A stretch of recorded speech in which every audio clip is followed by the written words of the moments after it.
मेरे पास यहाँ पर 2 सर्किट बोर्ड्स हैं और 3 बल्ब्स हैं। इन सर्किट बोर्ड्स के नीचे जो वायर्स के कनेक्शन हो रखे हैं वो किसी एक बोर्ड में सीरीज में कनेक्टेड है और किसी एक बोर्ड में पैरेलल में। तो मैं क्या करूंगा, इन तीनों बल्ब्स को एक एक करके दोनों सर्किट बोर्ड्स में कनेक्ट करके चालू करूंगा। आपको प्रेडिक्ट करना है कि कौन से बोर्ड में कनेक्शन सीरीज में है और कौन से बोर्ड में कनेक्शन पैरेलल में है। तो अपन स्टार्ट करते हैं इस वाले सर्किट बोर्ड से।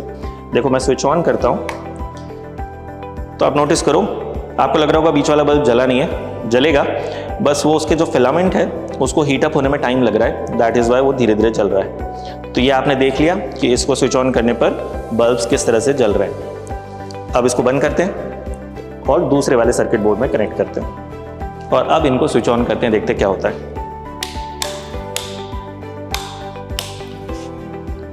ये है इस सर्किट बोर्ड में बल्ब्स जो जल रहे हैं इस तरह से। तो इनको अब मैं बंद कर देता हूं। तो आपने देख लिया कि दोनों सर्किट बोर्ड्स में बल्ब्स को कनेक्ट करने पर किस तरह की ब्राइटनेस से ये जले। तो अब मैं आंसर बताऊं उससे पहले इस वीडियो को पॉज करके कमेंट सेक्शन में अपना आंसर लिख दो कि circuit board number 1, circuit board number 2, which one do you think is in series is connected in series and which one do you think is connected in parallel।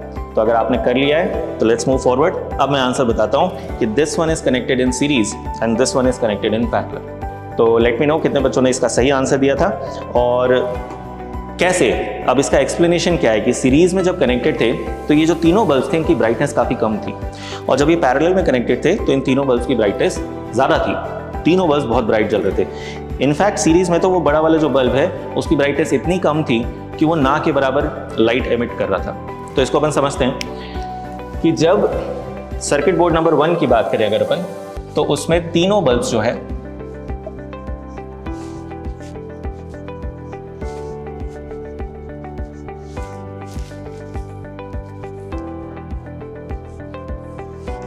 इस तरह से connected है। I know ये मैंने DC battery बनाई है जबकि हम यहाँ पे जो सप्लाई से कनेक्ट कर रहे हैं that is a AC source, but ठीक है समझने के लिए इट्स ओके। अगर मैं डीसी बैटरी बना देता हूँ उससे कोई फर्क नहीं पड़ता, कॉन्सेप्ट उतना ही समझ में आ जाएगा अपने को। तो ये जो अपन ने 3 बल्ब्स कनेक्ट किए थे ये सीरीज कनेक्शन में थे। तो उससे हुआ क्या कि ये जो सप्लाई वोल्टेज है जो कि मान लो 220 वोल्ट है जैसे अपने बिल्डिंग में, तो सप्लाई वोल्टेज जो है वो 3 बल्ब्स में शेयर हो रहा है। मतलब इस बल्ब के 2 टर्मिनल्स के अक्रॉस अगर पोटेंशियल डिफरेंस है V1, इस बल्ब के 2 टर्मिनल्स के अक्रॉस अगर पोटेंशियल डिफरेंस है V2 और इसके अक्रॉस है अगर V3, तो हमें मालूम है सिंपल KVL से पता है कि V1 plus V2 plus V3 is equal to V। तो तीनों का सम V के बराबर है और ये जो बल्ब जो है जो पावर जनरेट कर रहे हैं वो है V² स्क्वायर बाय R1 इस बल्ब की पावर है, दूसरे वाले बल्ब की पावर है V2 स्क्वायर बाय R2 और तीसरे वाले बल्ब की है V3 स्क्वायर बाय R3। ये V square by R power कहाँ से आई?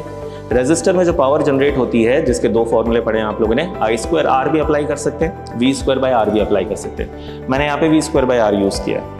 तो रेजिस्टर वाली पावर का जो फॉर्मूला पड़ा है वो क्यों यूज़ किया हमने? बिकॉज ये जो तीनों बल्ब्स हैं these are not LED bulbs जो आजकल चलते हैं, these are incandescent bulbs. Incandescent bulbs में जैसा कि आप देख सकते हैं कि बल्ब के अंदर एक फिलामेंट होता है जो 2 तार के बीच में कनेक्टेड होता है। तो वो जो फिलामेंट होता है वो फिलामेंट से करंट जब जाता है तो वो हीट अप होता है, गर्म होता है, क्योंकि उसमें हीट जनरेट होती है इस रेट से। This is the rate at which heat is generated. तो वो हीट जनरेट होती है, गर्म होता है और फिर इतना गर्म हो जाता है कि लाइट एमिट करने लगता है, विजिबल लाइट। तो इस कॉन्सेप्ट पे ये बल्ब्स काम करते हैं। तो ये उनकी पावर हो गई। अब सीरीज कनेक्शन में ये पावर है, बट कंपेयर किससे करना है अपने को? पैरेलल कनेक्शन से। तो देखो मैं बनाता हूं पहला बल्ब,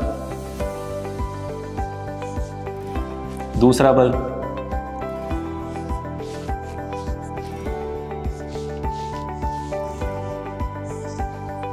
अब ये 3 बल्ब्स कनेक्टेड हैं पैरेलल कनेक्शन में। इसमें देखो आप, अब अगर मैं V वोल्टेज की बैटरी इन तीनों के लिए कनेक्ट करता हूं तो आप देखो इन तीनों बल्ब्स के जो टर्मिनल्स हैं, 2 टर्मिनल, वो बैटरी के नेगेटिव और पॉजिटिव टर्मिनल से कनेक्टेड है।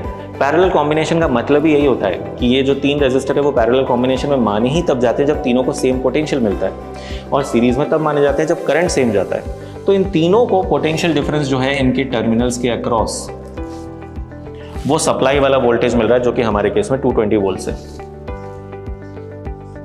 V। तो इसका मतलब ये तीनों बल्ब्स कितनी पावर जनरेट कर रहे होंगे? ऊपर वाला बल्ब, पहला बल्ब जनरेट कर रहा होगा V² बाय R में, दूसरा v²/r2, तीसरा v²/r3।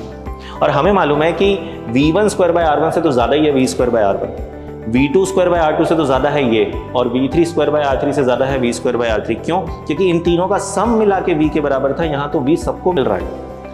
तो आपने देखा कि पावर जनरेटेड ज़्यादा है, क्योंकि ये पैरेलल में जब कनेक्टेड है तो सबको फुल जो पोटेंशियल सोर्स का है वो पूरा पोटेंशियल मिल रहा है। जबकि जब सीरीज में कनेक्टेड थे तो वो पोटेंशियल डिफरेंस शेयर हो गया था उन तीनों के बीच में। तो व्हाट यूजुअली हैपेंस इज कि पैरेलल में क्योंकि फुल वोल्टेज मिलता है तो अपने तीनों बल्ब जो हैं वो फुल ब्राइटनेस पे जल रहे थे, और जबकि सीरीज में जब कनेक्टेड थे तो अपनी फुल पीक ब्राइटनेस पे नहीं जल पा रहे थे। यू शुड नो कि अपने घर पे जितने भी इलेक्ट्रिकल अप्लायंसेस होते हैं वो सब इसी कॉन्सेप्ट पे पैरेलल कॉम्बिनेशन में कनेक्टेड होते हैं। सारे के सारे इलेक्ट्रिकल डिवाइसेस जो आप खरीद के लाते हो, आप अलग अलग रूम्स में अलग अलग पोर्ट्स पे फैन का कनेक्शन, लाइट का कनेक्शन, मोबाइल का चार्जर जब कनेक्ट करते हो तो वो सब आपके घर के जो मेन सर्किट है उसमें पैरेलल में कनेक्ट होते हैं। All of them get same voltage from the source. सोचो अगर सीरीज में कनेक्टेड होते तो क्या होता, आपने ट्यूबलाइट चालू करी, एक ट्यूबलाइट चालू करी ब्राइट जली, दूसरी ट्यूबलाइट चालू करने पर दोनों ट्यूबलाइट डिम हो गई, तीसरा फैन चालू करने पर ट्यूबलाइट भी डिम हो गई और फैन भी धीरे चलना शुरू हो गया। और जैसे जैसे आपने मल्टीपल डिवाइसेस चालू किए पता चला कुछ चल ही नहीं रहा, सब कुछ बंद हो गया। तो ऐसा तो नहीं होता, सब अपने फुल पीक जो उनकी कैपेसिटी है उस पर चलते हैं। इसका मतलब वो कैसे कनेक्टेड है, पैरेलल में कनेक्टेड है। ओके, सो ये था पूरा एक्सपेरिमेंट, आई होप समझ में आया होगा।